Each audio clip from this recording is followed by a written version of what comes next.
Todo comenzó con una pregunta inocente que le hice a mi hija por teléfono. Carmen, mija, ¿qué vamos a hacer para la Navidad este año? El silencio al otro lado de la línea duró una eternidad.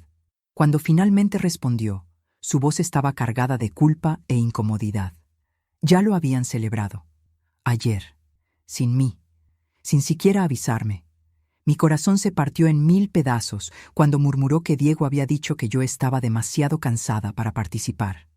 Colgué el teléfono con las manos temblando de rabia y humillación. 50 años preparando cenas navideñas, adornando árboles, cosiendo ropita para el niño Jesús del pesebre que mi difunto esposo había traído de Guadalajara.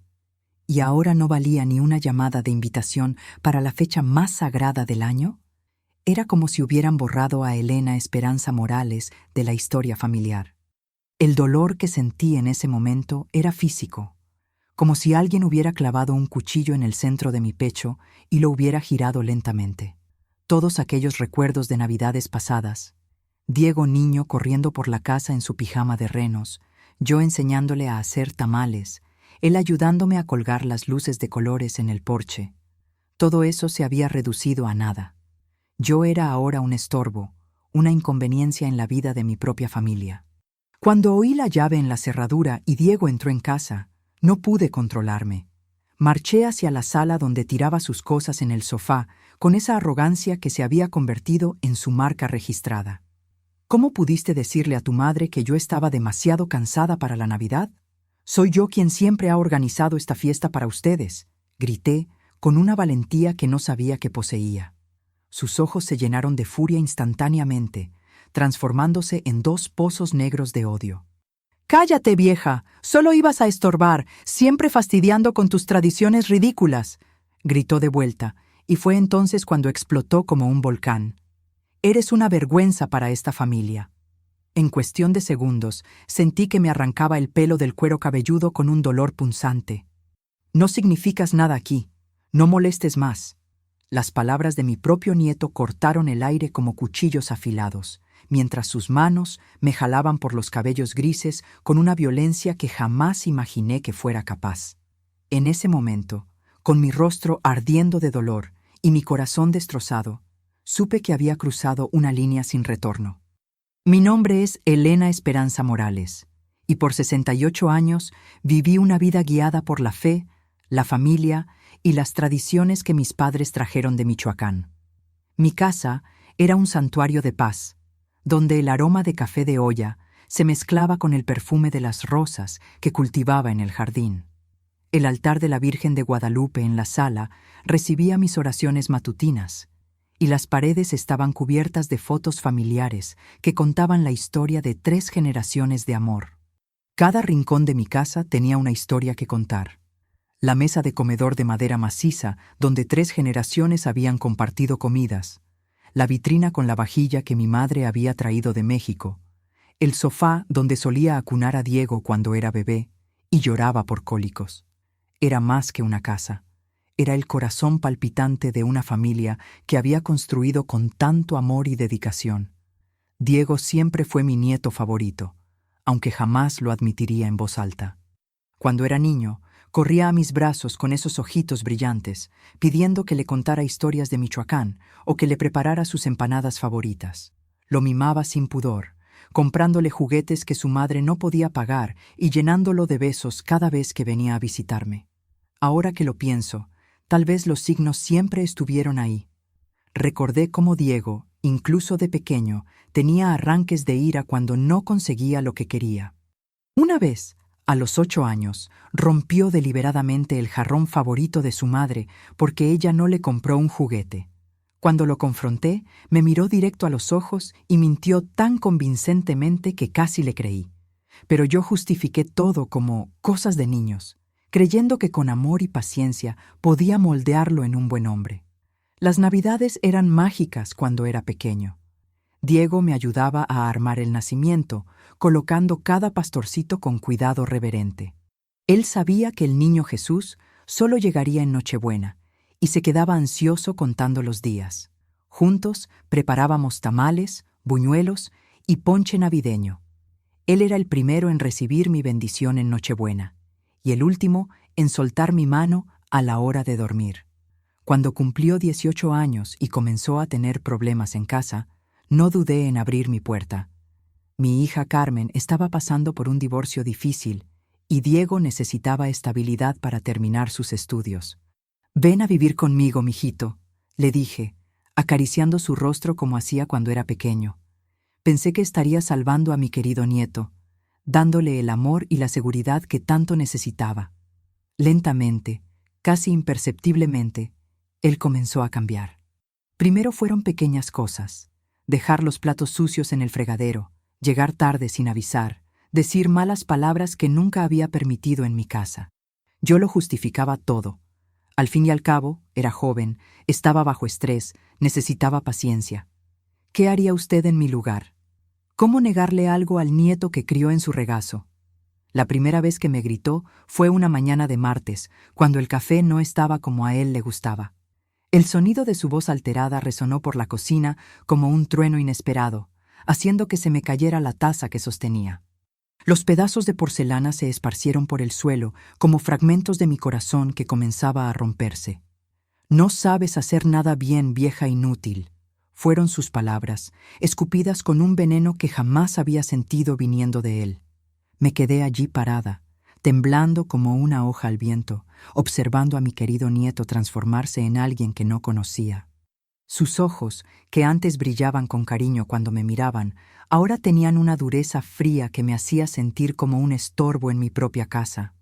Pedí disculpas repetidamente, con la voz embargada, prometiendo hacer otro café exactamente como él quería. Pero lo más perturbador era su capacidad camaleónica. Lo peor era ver cómo se comportaba diferente cuando otras personas estaban cerca. Si Carmen aparecía de sorpresa, Diego instantáneamente volvía a ser el nieto atento y cariñoso. Me abrazaba con ternura fingida, preguntaba si estaba comiendo bien, hablaba sobre cómo se preocupaba por mí. Era un actor consumado, y yo comencé a dudar de mi propia cordura. Comenzó lo que ahora sé era un gaslighting sistemático. «Abuela, ¿estás segura de que pusiste las llaves ahí? Tal vez las moviste y no recuerdas», me decía cuando él mismo las había escondido. «¿No te acuerdas de que me dijiste que podía usar tu tarjeta? Lo hablamos ayer». Insistía sobre conversaciones que jamás habían ocurrido. Poco a poco, comencé a cuestionar mi propia memoria, mi propia realidad. Esa noche, acostada en mi cama, sostuve mi rosario entre los dedos e intenté convencerme de que solo había sido un momento de estrés. «Virgencita, por favor, ayuda a mi nieto a encontrar la paz», susurré en la oscuridad. Pero una vocecita susurraba en el fondo de mi mente, alertándome de que algo fundamental había cambiado. El miedo comenzó a instalarse en mi pecho como una sombra persistente. La primera petición vino disfrazada de preocupación filial. Diego se sentó a mi lado en el sofá, donde yo bordaba un pañito para la cocina, y colocó su mano sobre la mía con una suavidad que me recordó los viejos tiempos. «Abuela, necesito pedirte un favor importante. ¿Podrías darme tu tarjeta del banco? Es solo para hacer unas compras para la casa». Sus palabras sonaron razonables, casi cariñosas. La verdad era que nunca había sido buena con el dinero. Mi querido esposo Raúl siempre se encargó de todas las finanzas durante nuestros 40 años de matrimonio. Cuando él murió, me dejó todo organizadito, pero yo nunca aprendí bien cómo gestionar cuentas o inversiones. Era una de las tantas tareas de hombre de mi generación. Por eso, cuando Diego se ofreció a ayudar, pareció una bendición. Le entregué la tarjeta con una sonrisa temblorosa, diciendo que confiaba en él completamente. El brillo en sus ojos en ese momento debió haberme alertado. No era gratitud, era triunfo. Era la expresión de alguien que acababa de ganar la primera batalla de una guerra que yo ni siquiera sabía que se estaba librando. Los retiros comenzaron pequeños. 50 pesos aquí, 100 allá. Cuando yo preguntaba, Diego siempre tenía una explicación plausible. Medicinas para el dolor de cabeza, material para la escuela, una emergencia con un amigo.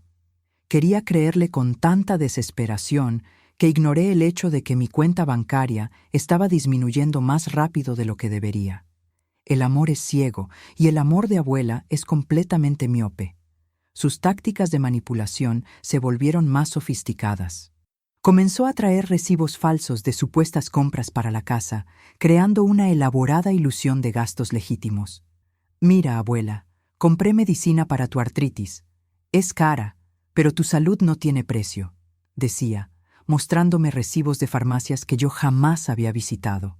Su capacidad para fabricar mentiras convincentes era escalofriante.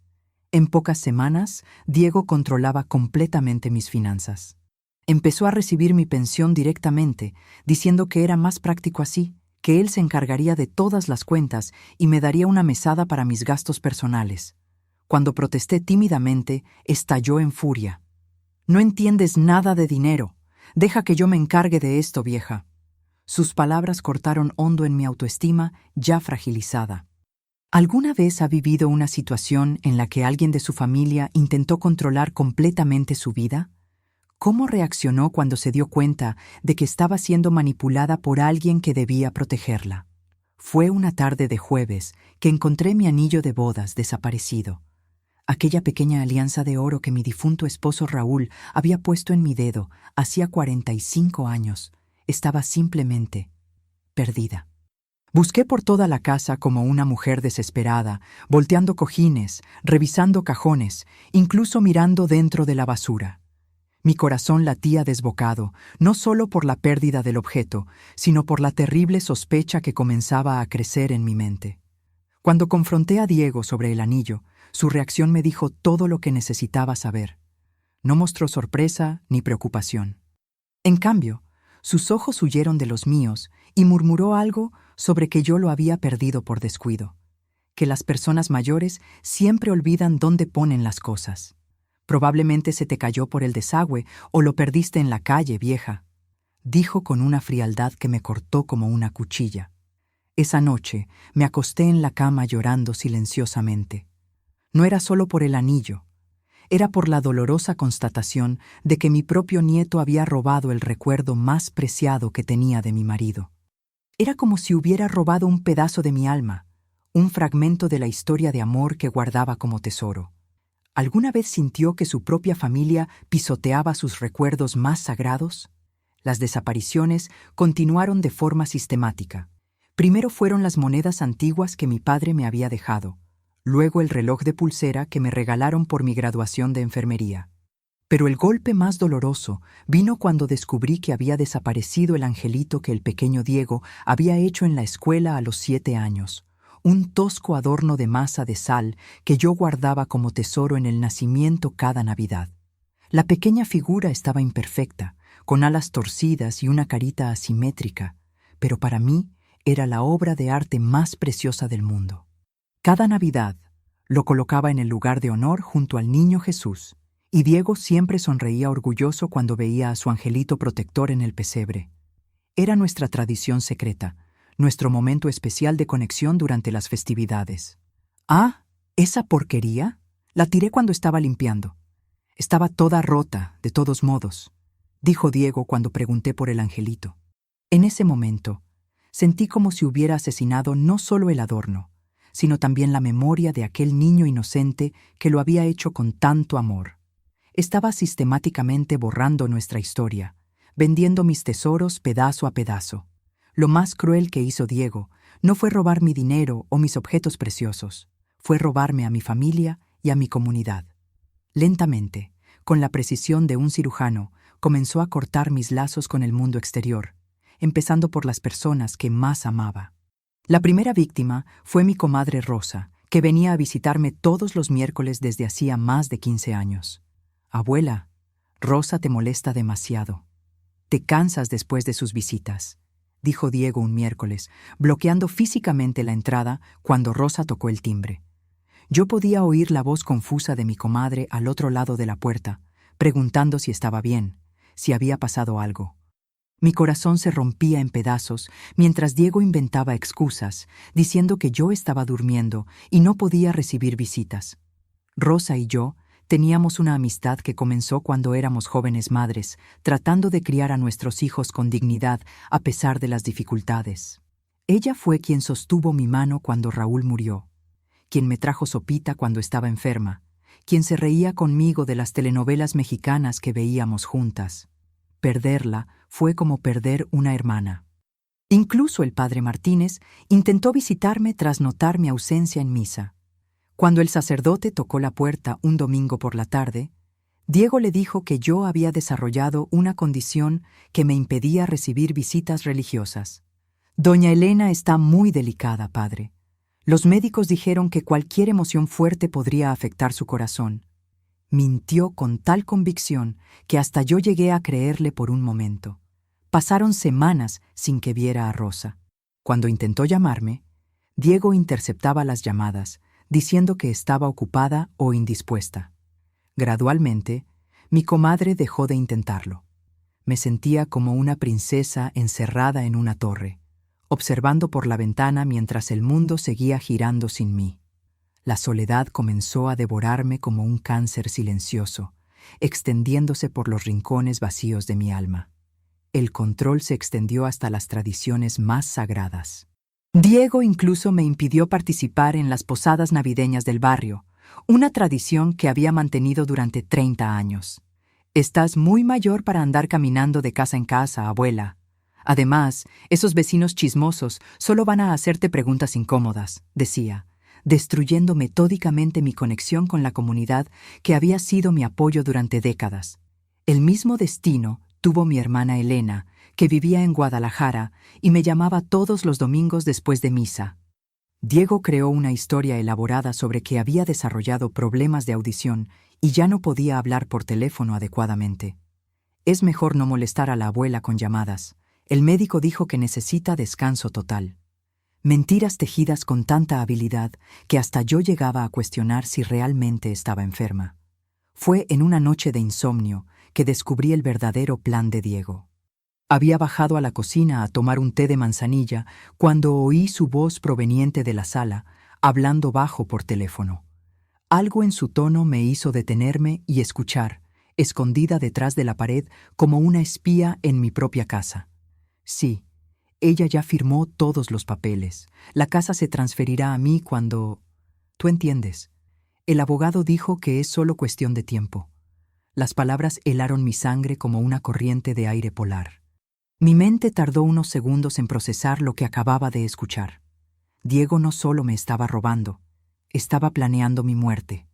Mis piernas temblaron tanto que tuve que apoyarme en la pared para no desmayarme. Durante meses había justificado cada acción extraña de Diego, cada documento que me pedía firmar para facilitar las cosas. Ahora entendía con una claridad aterradora. No solo me estaba explotando, estaba organizando meticulosamente mi muerte para heredar todo lo que poseía.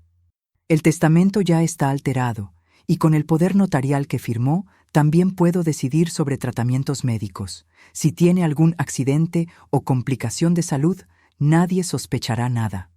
Su voz sonaba tan fría, tan calculadora, que por un momento dudé que fuera realmente mi nieto quien hablaba. Era como si un demonio hubiera tomado el cuerpo del niño que yo había criado y amado. La conversación reveló detalles escalofriantes de una red criminal. Los otros casos salieron perfectos. Doña Carmen del 45 duró solo 3 semanas después de la internación, y su familia ni siquiera sospechó. El doctor Herrera sabe exactamente qué medicamentos usar para que parezca natural, continuó Diego. Mi sangre se convirtió en hielo al darme cuenta de que había toda una red de criminales especializados en asesinar abuelas indefensas. La conversación continuó con detalles que me provocaron náuseas.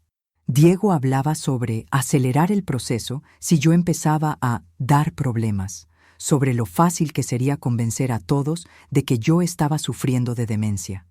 Había pensado en todo: los testigos, los documentos médicos falsos, incluso el funeral que ya estaba planeando. Mencionó nombres que me helaron el alma. El licenciado Vega ya tiene los documentos listos. Dice que con el historial médico que hemos creado, ningún juez cuestionará la incapacidad mental de la vieja, escuché que decía. Era un abogado corrupto que yo había conocido en la iglesia, un hombre que siempre me saludaba con tanta amabilidad los domingos. Toda mi realidad se tambaleaba al descubrir la magnitud de la conspiración. El shock de descubrir que Diego planeaba mi muerte me dejó paralizada durante horas. Me senté en el borde de mi cama, mirando las sombras danzar en la pared mientras mi mente procesaba la enormidad de la traición. Cada regalo que le había dado, cada abrazo, cada te amo, abuela, había sido una mentira calculada.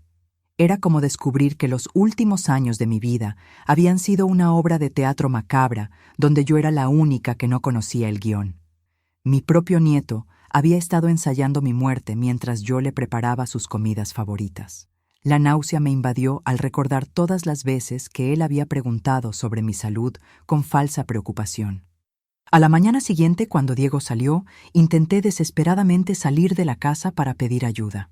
Corrí hacia la puerta principal, pero descubrí que había cambiado las cerraduras y yo no tenía llave. Probé las ventanas, pero todas tenían seguros nuevos que no podía abrir. En mi desesperación, incluso consideré romper un vidrio, pero sabía que el ruido alertaría a los vecinos y Diego inventaría alguna historia sobre mi demencia. Me sentía como un pájaro enjaulado, batiendo las alas inútilmente contra los barrotes de mi propia casa.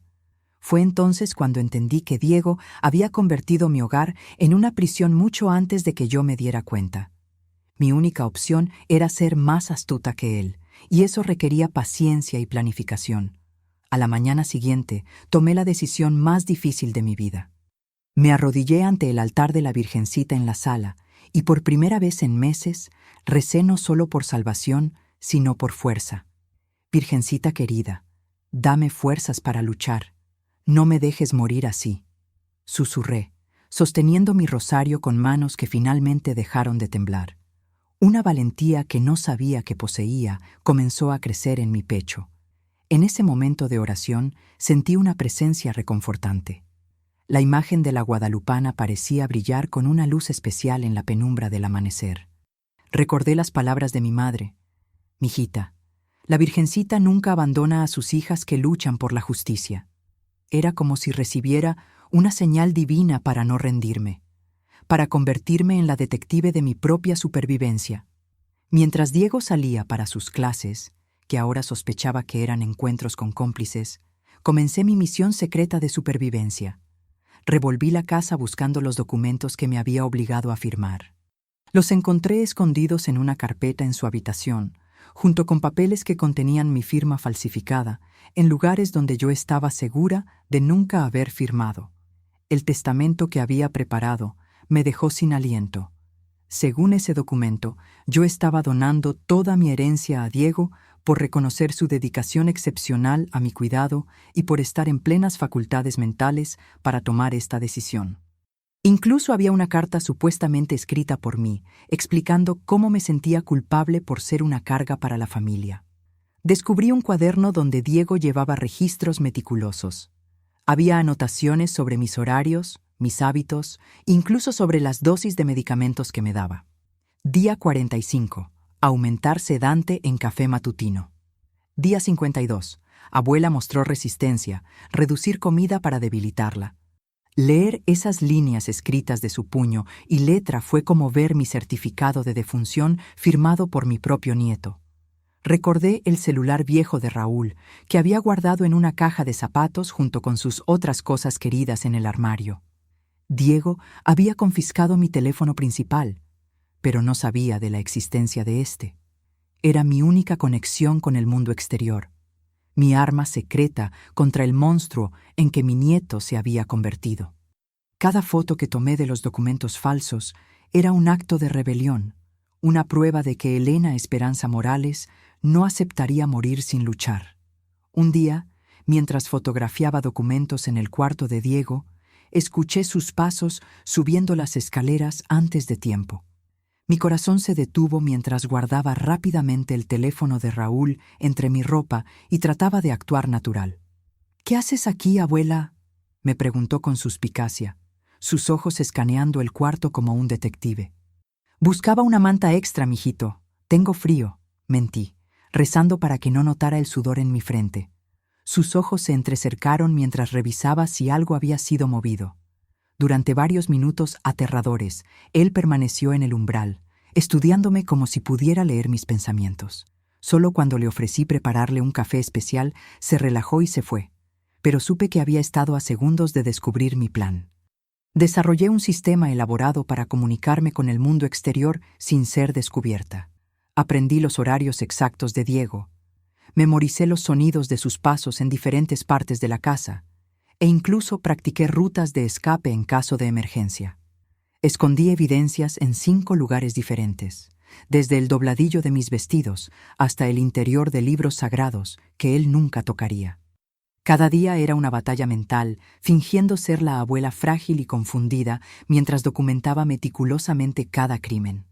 Me había convertido en una espía de mi propia supervivencia, y la ironía no se me escapaba.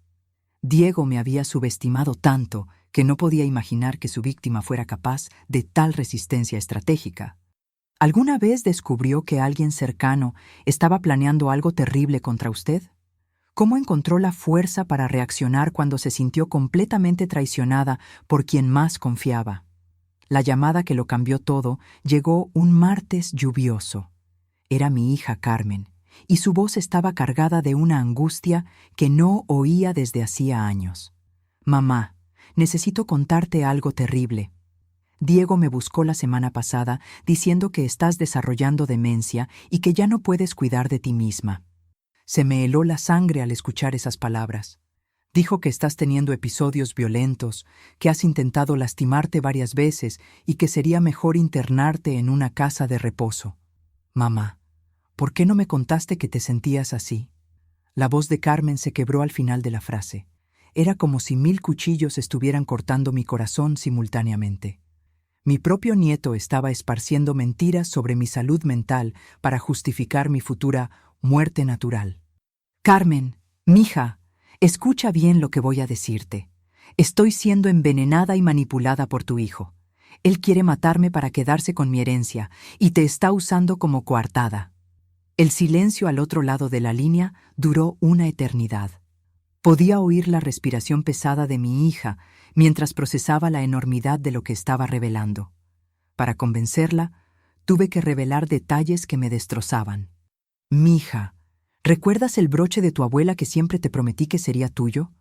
Diego lo vendió hace 2 meses, y la póliza de seguro de vida de tu papá que iba a ser para tu educación. Él la cambió para ser el único beneficiario». Cada palabra era como arrancarme el corazón, pero Carmen necesitaba entender la magnitud de la traición. Para convencerla de que estaba diciendo la verdad, le conté detalles que solo alguien en pleno uso de sus facultades mentales sabría. Las cuentas bancarias, los documentos que Diego había falsificado, incluso el nombre del abogado corrupto que estaba usando para acelerar la transferencia de propiedades. Cada detalle que revelaba hacía que Carmen entendiera que su madre no estaba loca. Fue entonces cuando creamos nuestro código de emergencia. Recordé las rosas del jardín que planté cuando Carmen era pequeña. ¿Te acuerdas de las rosas que plantamos juntas cuando eras niña, mija? ¿Las rosas rojas que florecían cada Navidad? Mi voz se suavizó con el recuerdo. Si alguna vez te llamo hablando de las rosas, significa que estoy en peligro, ¿entiendes? Diego comenzó a notar cambios sutiles en mi comportamiento que su instinto predador captó inmediatamente. «Abuela, te ves diferente». «¿Estás escondiendo algo de mí?», me preguntó una tarde, sus ojos fríos estudiando cada expresión de mi rostro. Había notado que ya no me veía tan confundida como antes, que mis manos temblaban menos, que mis respuestas eran más coherentes. Su paranoia se intensificó cuando descubrió que había movido algunas cosas en su cuarto, aunque traté de ser cuidadosa. La presión psicológica se volvió insoportable cuando comenzó a hacerme pruebas improvisadas sobre conversaciones que supuestamente habíamos tenido, tratando de atraparme en inconsistencias. Era como un interrogatorio constante diseñado para confirmar sus sospechas. Como respuesta a sus sospechas, Diego intensificó dramáticamente su control. Instaló una cámara de seguridad en la sala principal, diciéndome que era por mi protección en caso de que me cayera. Comenzó a revisar mis pertenencias diariamente, buscando evidencias de que estaba tramando algo. Incluso empezó a llamar a la casa desde diferentes números durante el día para verificar que yo estuviera allí y que sonara normal al teléfono. Solo quiero asegurarme de que mi abuelita querida esté bien, decía con una sonrisa que no alcanzaba sus ojos. Sabía que estaba cerrando el círculo alrededor de mí, acelerando sus planes porque sentía que yo podía estar escapándose de su control. El tiempo se estaba agotando para ambos, y él lo sabía. En los días siguientes a mi conversación con Carmen, Diego se volvió más agresivo y paranoico. Comenzó a revisar mi teléfono confiscado, mis pertenencias, incluso las páginas de los libros que leía, como si sospechara que estaba tramando algo. Sus ojos me seguían por la casa, como los de un depredador observando a su presa, esperando el momento justo para el ataque final. Sus juegos psicológicos se intensificaron. Abuela, ¿no recuerdas que ayer me dijiste que te dolía mucho la cabeza? Te di una aspirina especial que me recomendó el doctor. Mentía descaradamente sobre medicamentos que yo jamás había pedido. Me hacía cuestionar cada conversación, cada momento, tratando de volverme loca antes de matarme físicamente. La tensión en casa se volvió tan densa que apenas podía respirar. Diego comenzó a cerrar la puerta de casa con llave por fuera cuando salía, manteniéndome literalmente prisionera. Cuando pregunté por esto, dijo que era por mi propia seguridad, que podría confundirme y salir sola de casa. Estás muy viejita para andar por ahí, abuela.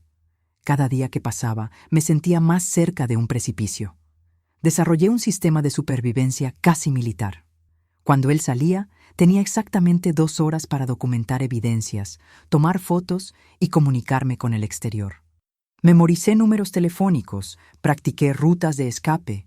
Incluso escondí una pequeña cantidad de dinero en efectivo dentro del forro de mi libro de oraciones. Me había convertido en una espía en mi propia casa. Su comportamiento se volvió aún más errático.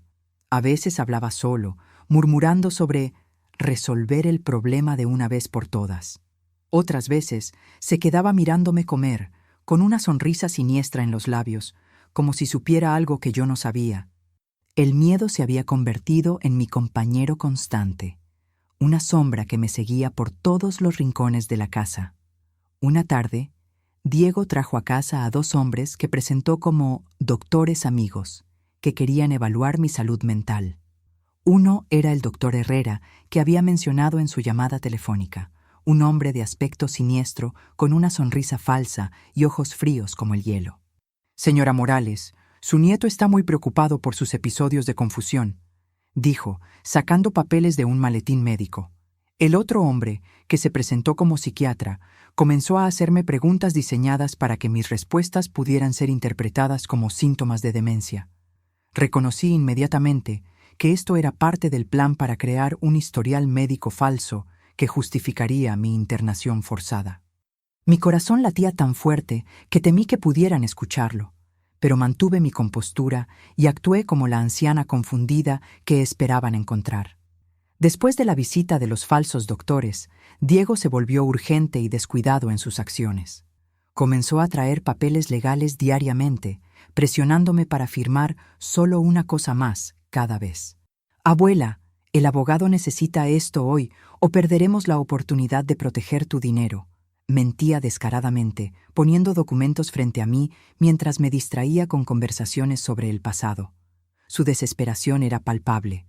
Podía sentir que algo lo estaba presionando para acelerar el cronograma. Una noche lo escuché hablando agitadamente por teléfono. No puedo esperar más. La vieja se está volviendo sospechosa. Necesitamos moverla al hogar esta semana. Sus palabras confirmaron mis peores temores. Había decidido que mi tiempo había llegado y ya no había pretexto de cariño que pudiera esconder su intención homicida. Fue cuando trajo los papeles de la casa de reposo que supe que mi tiempo se estaba agotando. Abuela, encontré un lugar muy bueno para ti. Se llama Hogar del Atardecer. Con enfermeras 24 horas, actividades para personas de tu edad. Sus palabras sonaban dulces, pero sus ojos tenían la frialdad de un asesino. Yo sabía que una vez dentro de esa institución nunca más saldría viva. Fue también en esa época que Diego cometió su error más cruel. En un estallido de rabia porque yo había perdido mis llaves, que él mismo había escondido, destruyó completamente el altar de la Virgencita. Rompió la imagen de la guadalupana que mi madre me había dado, Rasgó las fotos de los santos, pisoteó las velas. Ya basta de supersticiones de vieja. Esta casa necesita modernizarse. Ver a mi virgencita rota en el suelo fue la gota que colmó el vaso. Era un sacrilegio que iba más allá del abuso físico o emocional. Era un ataque directo a mi alma, a todo lo que me había mantenido fuerte durante décadas de adversidad.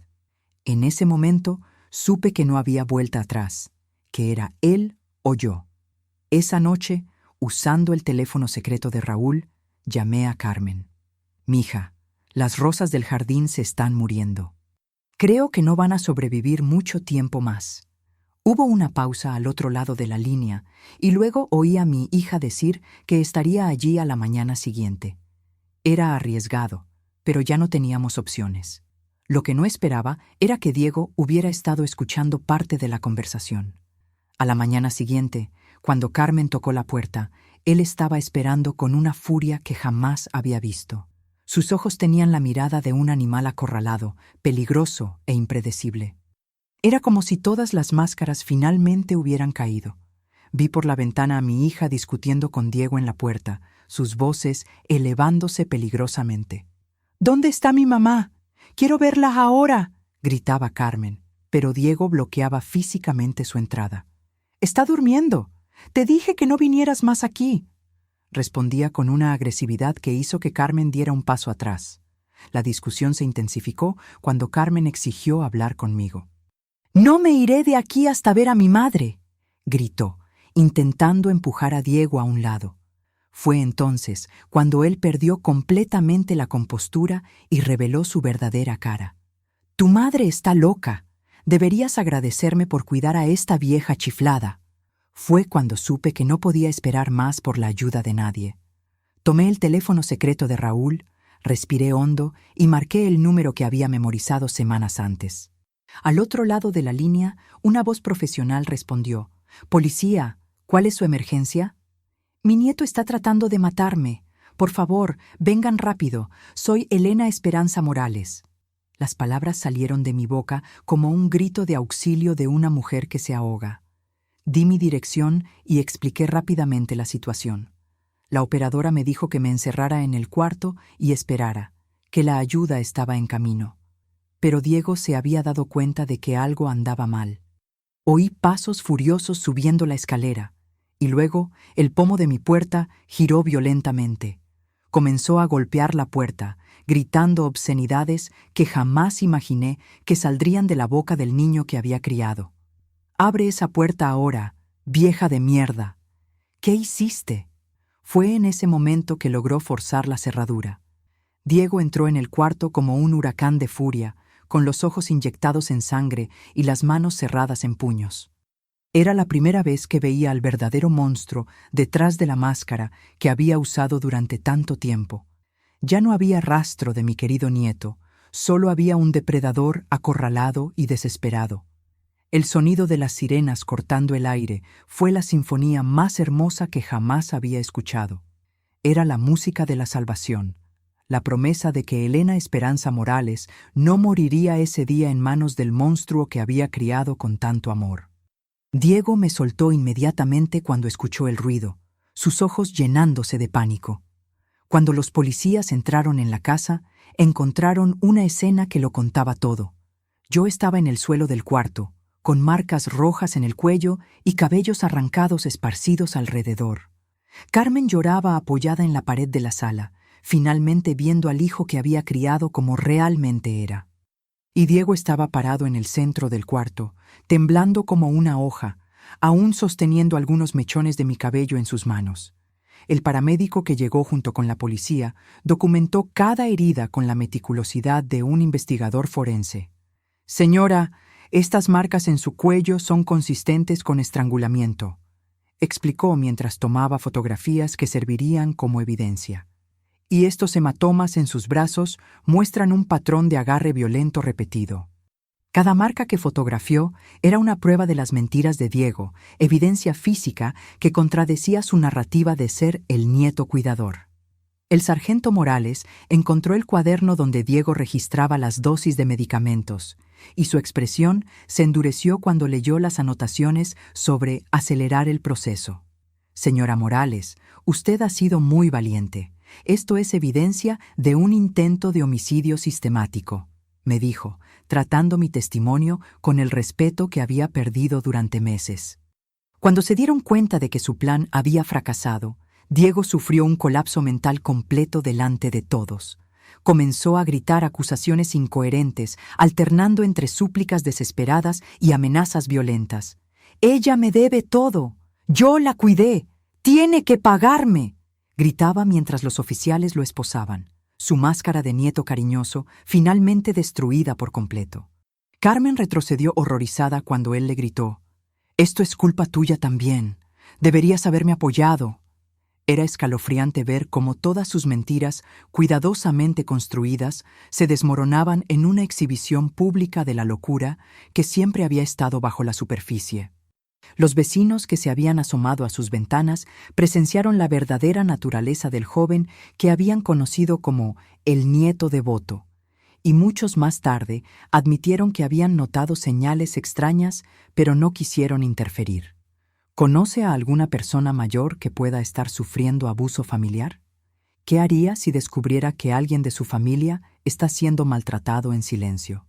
Los días siguientes fueron un torbellino de declaraciones, exámenes médicos y reuniones con abogados. El doctor Ramírez confirmó que yo había sido sistemáticamente envenenada con sedantes en dosis que podrían haber sido fatales si continuaban por unas semanas más. Mi cuerpo se estaba recuperando, pero las marcas emocionales tardarían mucho más en sanar. La investigación policial reveló la magnitud del horror. Durante el juicio, descubrimos que Diego formaba parte de una red criminal que se especializaba en explotar y asesinar personas mayores. Había al menos 6 casos similares en la ciudad, todos siguiendo el mismo patrón: ganar confianza, aislar a la víctima, falsificar documentos y acelerar la muerte para heredar propiedades. Carmen se mudó temporalmente a mi casa para acompañarme durante el proceso legal. Verla cuidándome con tanto cariño y culpa me rompía el corazón. «Mamá, perdóname por no haber visto antes. Yo debería haberte protegido». Sus lágrimas mojaban mi hombro mientras yo la consolaba, diciéndole que ninguna madre está preparada para descubrir que su hijo es un monstruo. El proceso de sanación fue largo y doloroso. Las noches eran las más difíciles. Yo me despertaba en pánico, creyendo oír los pasos pesados de Diego por el pasillo. Carmen dormía en la habitación de al lado y muchas veces venía corriendo cuando yo gritaba durante las pesadillas. Lentamente, ella me fue ayudando a reconstruir mi confianza en el mundo. Juntas, reconstruimos el altar de la Virgencita. Carmen trajo una nueva imagen de la Guadalupana, aún más hermosa que la anterior, y yo coloqué a su lado la foto del angelito que Diego había destruido, ahora enmarcada como recuerdo del niño inocente que él alguna vez fue. Era mi forma de honrar la memoria del nieto que perdí, separada del monstruo en que se convirtió. La terapia especializada me ayudó a entender que yo no tenía la culpa. El psicólogo que el tribunal designó para acompañarme explicó que Diego probablemente sufría de trastorno de personalidad antisocial, una condición que había escondido magistralmente durante años. Eso no disculpaba sus actos, pero me ayudaba a entender que el nieto dulce que yo conocía tal vez nunca haya existido de verdad. 6 meses después, sentada en el banco de los testigos durante el juicio de Diego, sentí una paz que no experimentaba desde hacía años. Mi voz no tembló cuando conté mi historia al jurado. Mi nombre es Elena Esperanza Morales y vengo aquí a hablar la verdad. Hablé sobre cada humillación, cada robo, cada momento de terror que viví bajo el techo de mi propia casa. Conté sobre las navidades mágicas que pasamos juntos cuando él era pequeño, sobre cómo lo amaba incondicionalmente y sobre cómo usó ese amor para destruirme. Hablé sobre el angelito de masa de sal que él había hecho para mí y luego destruido, símbolo de cómo había matado no solo objetos, sino memorias sagradas. El testimonio de otros familiares de víctimas fue devastador. Una señora de 80 años contó cómo su propio hijo había intentado hacer lo mismo que Diego, usando las mismas tácticas y el mismo abogado corrupto. Era escalofriante descubrir que éramos parte de una epidemia silenciosa de abuso hacia personas mayores, una plaga que se extendía por toda la ciudad. Diego fue condenado a 8 años de prisión por intento de homicidio, falsificación de documentos, robo y abuso de anciano. El licenciado Vega, el abogado corrupto, recibió 12 años por liderar la red criminal. Cuando se leyó la sentencia, Diego me miró una vez más con ese odio familiar. Pero esta vez, sostuve su mirada firmemente. Ya no era la abuela frágil y manipulable que él había conocido. Era una sobreviviente. Mi historia inspiró a otras víctimas a hablar. Después del juicio, recibí cartas de docenas de personas mayores que habían sufrido abusos similares. Muchas encontraron el valor para denunciar a sus agresores después de ver que yo había sobrevivido para contarlo. Me convertí, sin planearlo, en la voz de los sin voz, en la prueba viviente de que nunca es demasiado tarde para luchar por la dignidad. Carmen y yo comenzamos a asistir a un grupo de apoyo para familias víctimas de abuso doméstico. Descubrimos que nuestra historia no era única. Muchas otras abuelas y madres habían pasado por la misma pesadilla a manos de parientes que deberían haberlas protegido. Compartir experiencias se convirtió en parte fundamental de nuestra curación. Creamos la Fundación Esperanza para proteger a otros ancianos. Con parte del dinero recuperado tras el juicio, establecimos un programa de apoyo para víctimas de abuso familiar.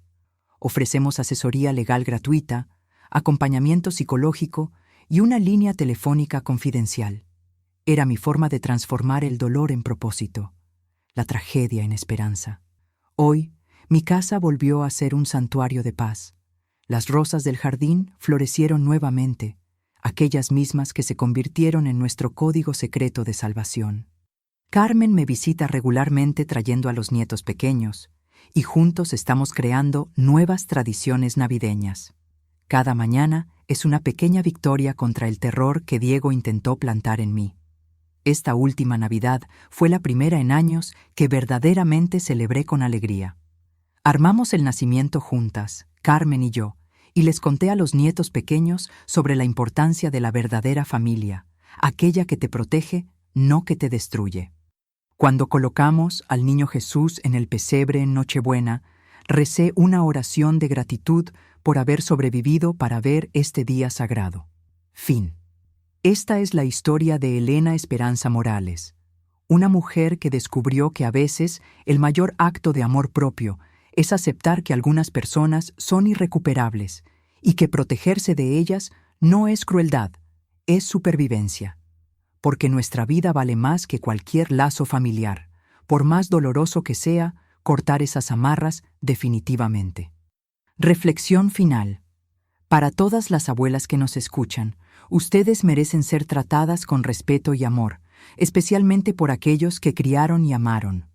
Si alguien está robando su dignidad, recuerden a Elena Esperanza. Es posible encontrar fuerza incluso en las horas más oscuras.